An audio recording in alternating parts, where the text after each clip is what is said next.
when we win tomorrow, we are going to drain the swamp. That was President Trump on the campaign trail, rallying supporters with his promise to drain the swamp in Washington. But now, Time magazine, suggesting the president's war on Washington could come at the expense of our democracy.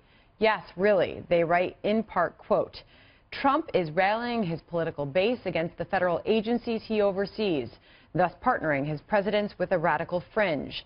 Win or lose the standoff he has engineered will diminish the credibility of the government. Joining me now, Governor Mike Huckabee, who is a Fox News contributor.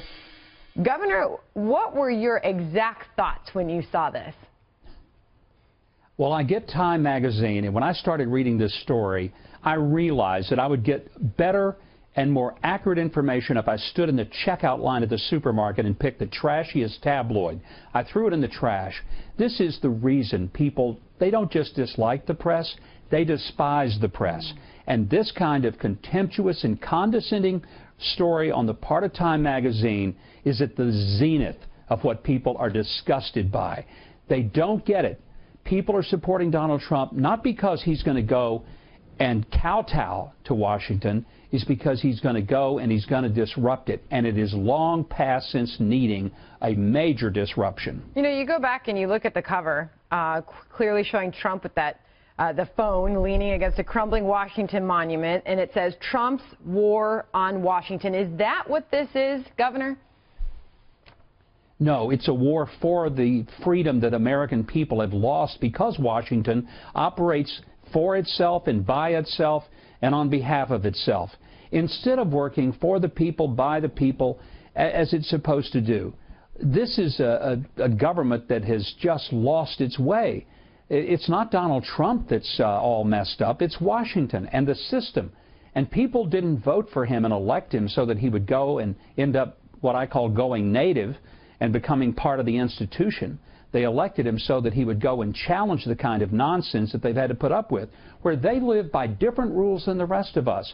And whether it's when they snooped on our colleague James Rosen and his parents, or whether they lied to us about the IRS actually going after conservative, pro-life, and pro-Israel groups, said they didn't, but in fact they did, and nobody went to jail for it. It's when James Clapper lies to Congress about what the agencies of intelligence are actually doing, and there's no accountability. I could go on, but this is why people are supporting Donald Trump and hope and pray every night that he does not worship the golden calf of government.